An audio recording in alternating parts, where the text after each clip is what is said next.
Hello, this is Photography Gamer. Welcome back to the channel. In today's episode, I'll be looking at the photo mode in Mortal Shell. I'll be breaking down the photo mode functions. Following that, I'll focus on the episode's special topic, tips for framing multiple subjects, where I'll demonstrate a few tips on how you can take group portraits with NPCs, factoring in composition, the scene, and other useful information. Finally, I'll conclude the episode with some questions I've received from the virtual photography community.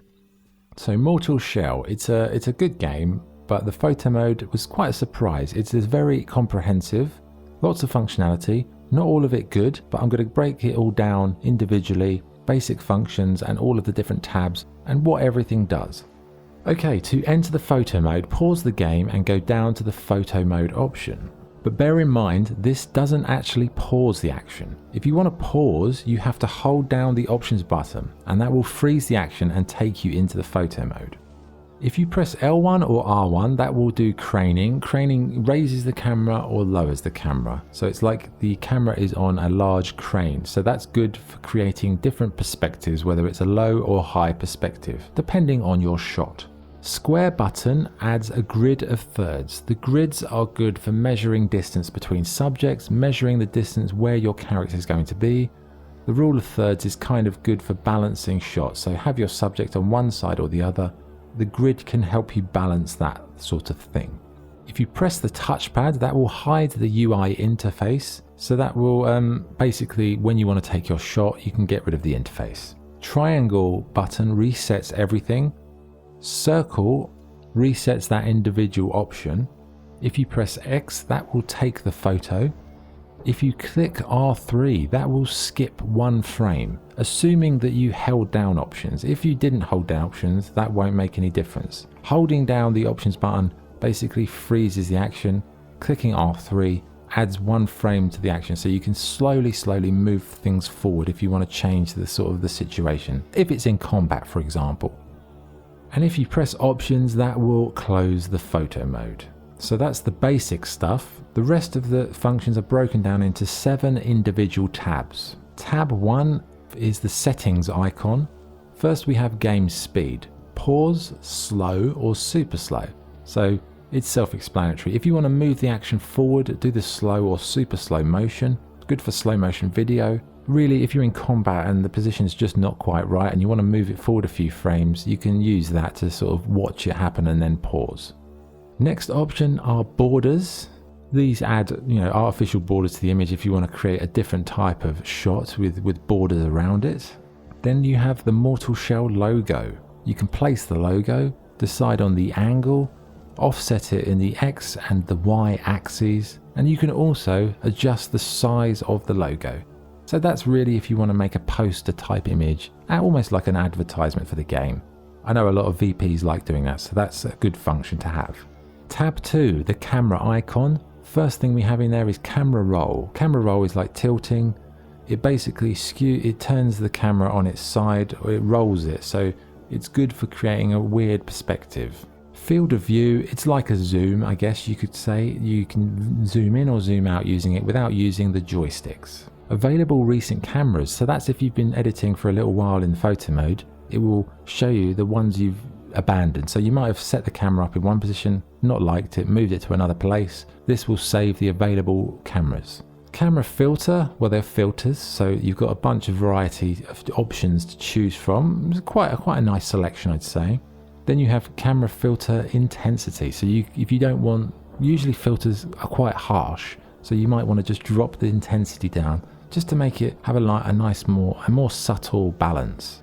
Okay, next tab, lens and shutter icon. There is a depth of field option. Depth of field relates to the focal range, the focus distance. So like, do you want everything in focus or do you just want your subject in focus and everything else to be blurry? So if you turn it on, you can choose your focus distance and you can adjust the aperture. Aperture is measured in f-stops. The lower the f-stop number, the more blur you're going to have in the image. The higher the f-stop number, everything will be in focus. So f22, everything's in focus. f1.2, a very small area will be focused, the rest will be very blurry.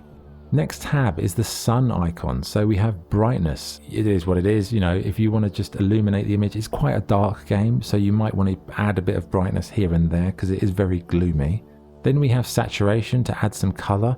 Really, adding color in saturation usually doesn't have a great effect because it kind of looks a bit blown out. So I use saturation if I want to strip a bit of color out usually. Then we have modify contrast on or off, and then contrast itself. Contrast is good. It just makes more of a definition in the image, but it can make things, again, a little bit too dark. So you might want to balance contrast with the brightness, play with those two functions together. Next tab, it's a color palette icon. First we have color temperature. So this is a slider. The high, you go one direction, it's going to be like a warm orangey temperature. You go the other direction, it's going to be more blue. So you just go one way or the other to tweak the kind of general temperature, white balancing of the image. Below this we have red, green and blue contrast. So think of this like the contrast slider we just looked at, except it's a more advanced one. So instead of just overall contrast, it deals with 3 colors of contrast. So if you were to move these 3 sliders simultaneously, it would have exactly the same effect as the contrast slider we looked at before.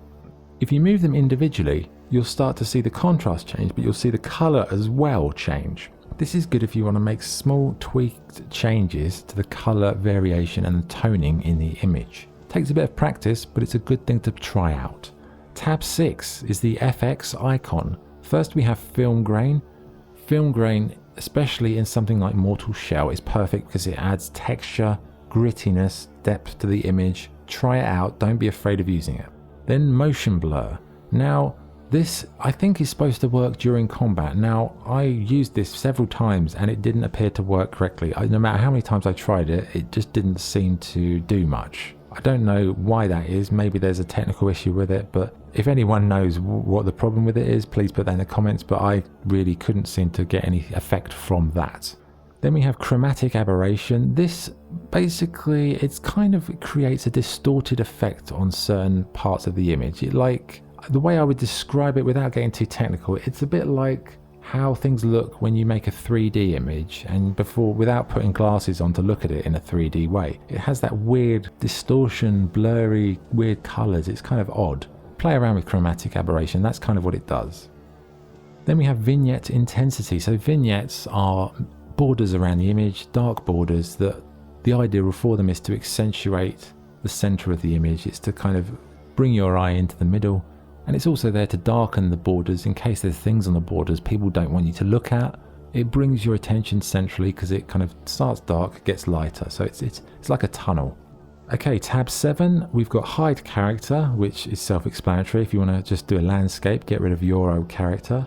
Hide Ballistazuka. Now, that's a weapon in the game. I didn't have that at the point of when I recorded this. So if you've got the Ballistazuka and you want to hide it, this will hide it. Hide enemies. Hide post-processing effects. Didn't really seem to notice much difference on that.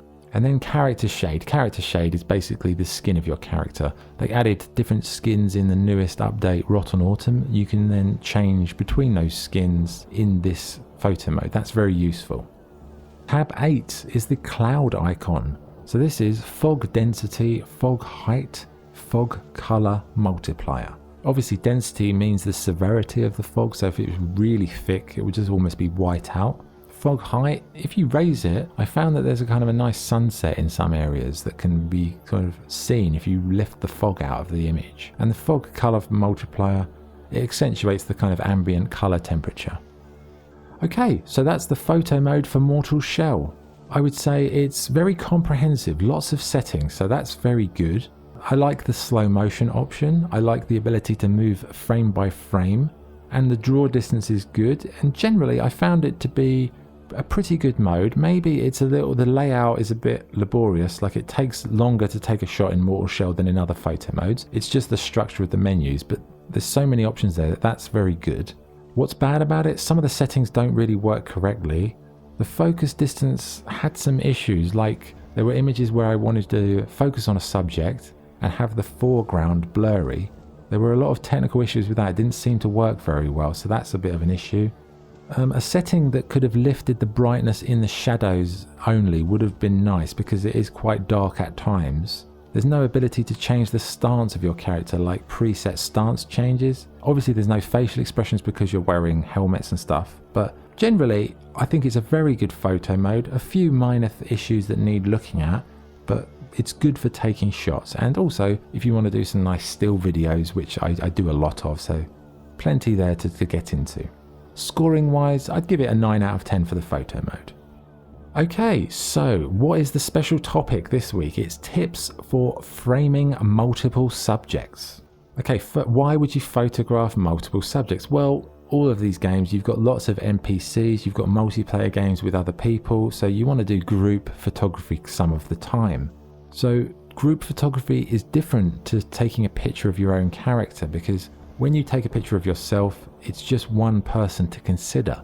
When there's 2 people, 3 people, 4 people, 5 people, the complexity of the framing and the composition becomes more advanced. It's not just about one thing, it's about every character being in a position where you can get some kind of sight on them and having a nice composition balance where everyone feels like they're in the right place. It's all complementing each other.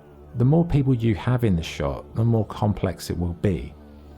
And when there's more than one person, you've got to think about the narrative. It's not just about one person, it's about everyone. So you're kind of telling a story of a group. So you've got to think about that, how you frame it. It's about balance, you know. One thing I would recommend is using the grid of thirds to help measure distance for some nice sort of symmetry between subjects. That's where that kind of grid thing can be really useful. And how you compose it will change the scene. You know, you can compose an image of 2 people that looks very friendly and like a sort of a nice camaraderie between the 2. You could frame the same shot in a completely different way and it will look like a hostile situation. So try different composition methods, framing, where the people are positioned, that kind of thing, because it's a lot more, it's a lot trickier to photograph groups than it is to photograph individuals, because it just ramps up the complications. Once you kind of get used to it, it's really quite good fun, but maybe go online with 3 or 4 friends and then just tell them what to do, where to stand, and you can, that's a good way of doing it. With NPCs, you're kind of, you know, it's a bit hit and miss, because usually they're either standing still or walking around and you don't really have much to do, much control. But I would just recommend use the grid, think about balance, think about composition, think about how you're framing everybody. It's not just about one, it's about how everyone interconnects. It's like a jigsaw puzzle, that's how I describe it. Okay, nearly done. We have a few questions and then we'll wrap up. Okay, question 1. How do I use the slow motion system in Mortal Shell to help my still photos? Well, I'd say the slow motion effect is only really relevant when you're doing combat shots. If you're just taking a portrait, you're going to be standing still anyway, so it's not really going to be relevant frame by frame.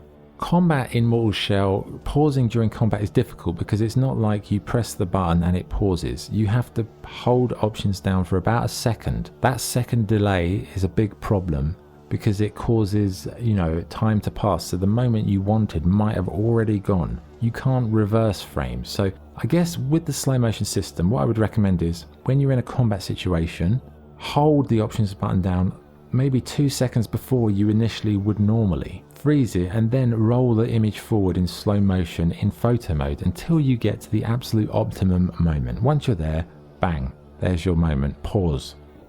I struggle with getting the right perspective in shots. Do you have any advice? Well, perspective can change an image, so like height, raised ground. If you want to take a low to high shot of your characters, it's quite often a good idea to have your character standing on a hill or a mound or something above ground level, because then you can really lower the camera a lot more than you naturally would be able to.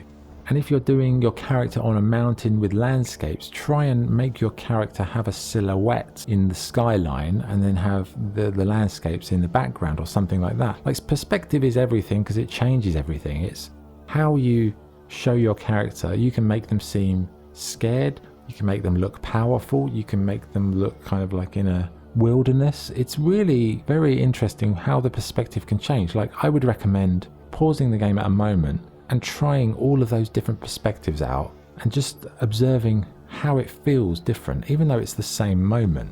How moving your camera can change in terms of perspective, how that can change how things feel, how your character feels. You can really do a great deal of depth, so try those little things out. Final question. I'm a beginner and I don't know anything about virtual photography. Where do I start? Well, the first thing you need to do is practice. Try out settings, take lots of pictures. It doesn't matter if they're good, it's irrelevant. When I started doing photography, my photos were garbage. Well, they weren't garbage, but I look at them now, they're not great.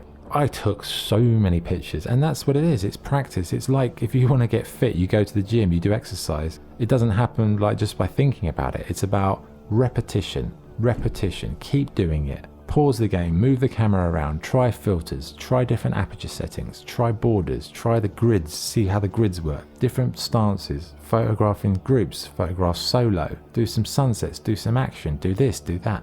This is the only way you're going to learn. Like there's no magic spell that can make anyone great at photography straight away. Even the great photographers that you can think of, like the greatest photographers of our times, when they started, they weren't that great. It's like a craft. It's like a sculptor. When a sculptor starts sculpting, they're not great at sculpting. But the more you do it, the more they do it, it becomes they master the art form. And photography is an art form. To master it, you need to do it consistently, keep practicing, keep trying things out, keep progressing, keep learning, look at other people's work, ask for advice. These are how you progress. And you keep doing that, you will get better at it.